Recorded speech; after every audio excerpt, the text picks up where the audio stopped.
Why there is poverty, division, and crime? What if I told you there was a reason for it all?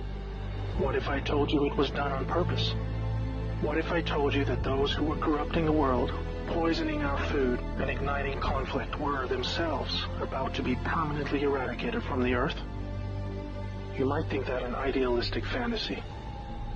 Well, let me tell you a story. We acknowledge there are criminals, of course.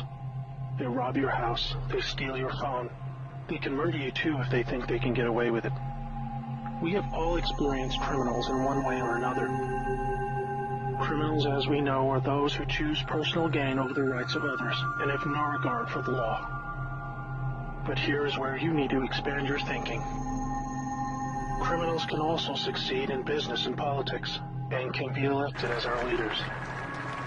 If a criminal became the president, imagine what they could achieve. They could use the full weight of their executive power to commit much larger crimes, and ensure they and their friends were enriched to the fullest extent possible. A criminal president could create alliances with other criminal presidents, and then collaborate on more global criminal activities. Anything goes. Drug running, human trafficking, whatever makes the big bucks. The 20th century was turbulent with war, economic disaster, famines, and displacement. We have always accepted these things as just human nature, and simply the way the world works.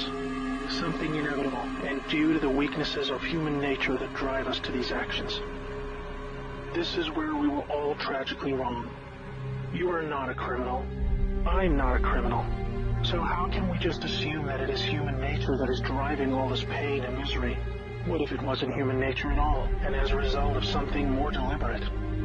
We were taught that capitalism was the cause of a massive rich-poor divide and the reason for poverty, which in turn is the reason for war, crime, and starvation.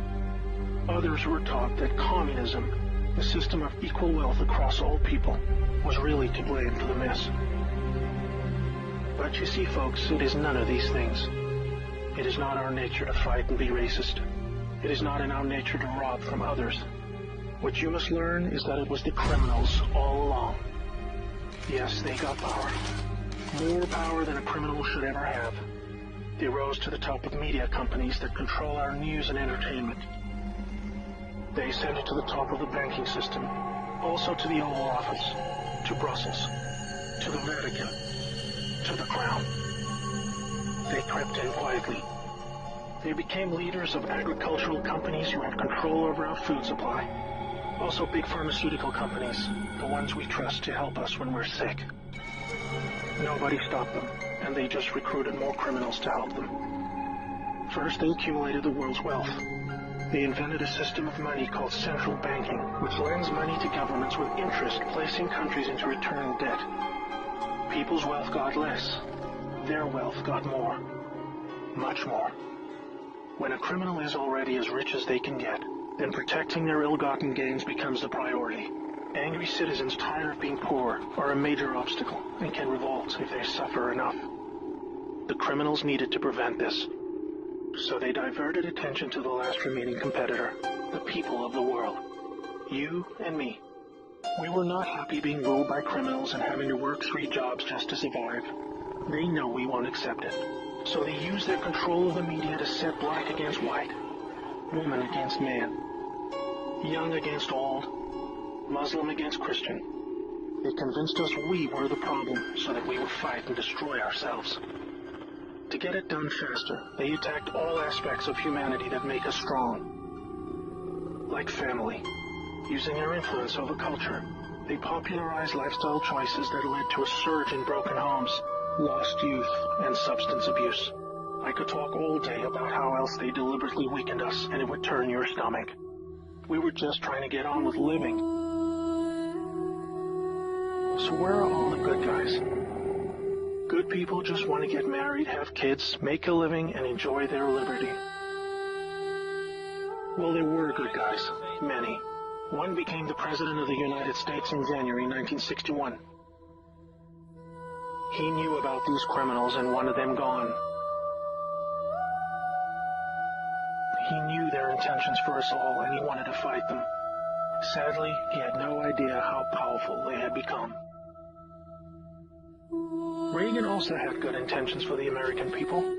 He knew this criminal mafia controlled almost everything by this stage, including the powerful rogue intelligence agencies.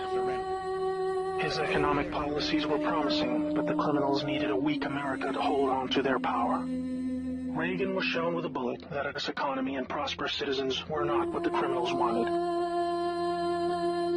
It was looking pretty grim for good people. Every time someone wanted to stand up and do the right thing, they got stopped. Were we ever to be freed? These criminals are also known as the Deep State, or Cabal, because of how they control things behind the scenes. Every president after Reagan was one of these Deep State criminals, and their empire got even stronger. With each bad president came new depths America and the world would sink. The world collapsed into darkness. Do you need me to tell you how? Destroyed factories, declining job numbers, sicker people, opioids, destruction of Iraq, Syria, and Yemen with pointless war, displacement of people into Europe, ISIS, terrorism, collapsed governments, poverty, and genocide. Total misery. Do you think that was inevitable? Hell no. Well, here's where things start to take a new turn. When the full picture comes to be known, it will forever be regarded as the greatest story ever told. Well, here is the top line. Some good people still held positions of power. They valued humanity and the rule of law. And at the annual Bilderberg meetings, the good guys were making plans of their own. The information age was coming to change history forever. As the internet flooded into every home and appliances became smarter, and when people started carrying tracking devices, an opportunity to put an end to criminal control over the world was emerging. We became connected, trackable, and surveilled. But so did they.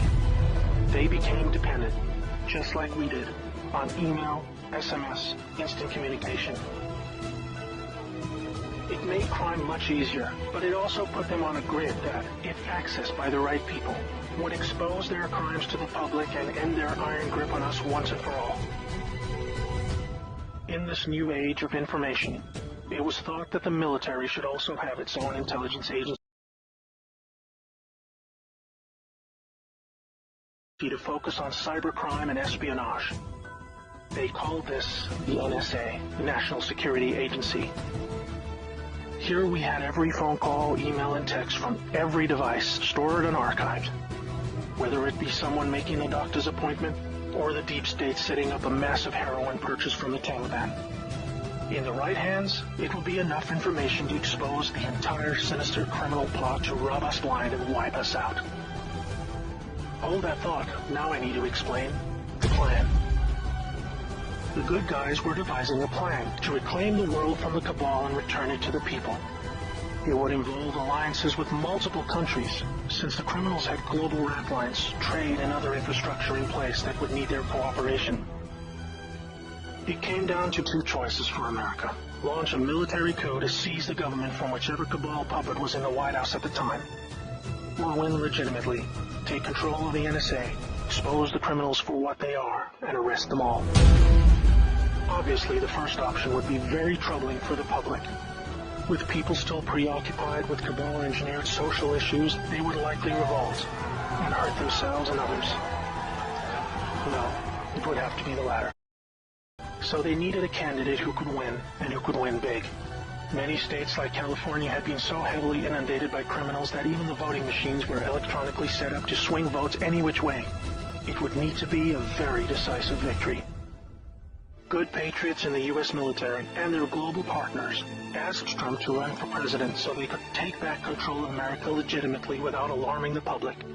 Trump was a good choice, obviously, because he overcame the voter fraud and won. But he was a patriot, and he was loved and admired by the public.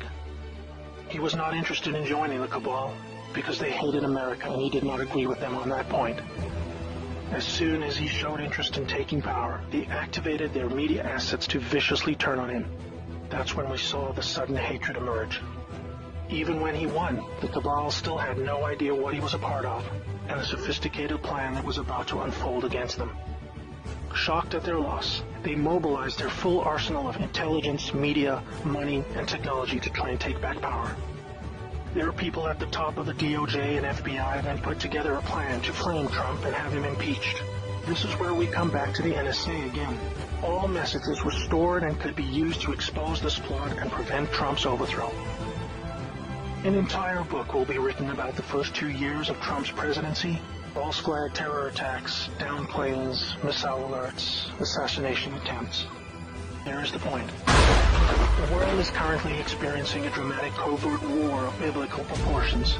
Literally the fight for Earth between the forces of good and evil. I can't put it in simpler terms, but I can say it appears the good guys are winning. The cabal had complete control over North Korea. They hijacked the Kim dynasty, took them hostage, and worked to build up a nuclear arsenal to threaten the world. Kim Jong-un suddenly embracing peace was simply because the deep state were beaten and driven out. ISIS was also destroyed in the year following Trump's win.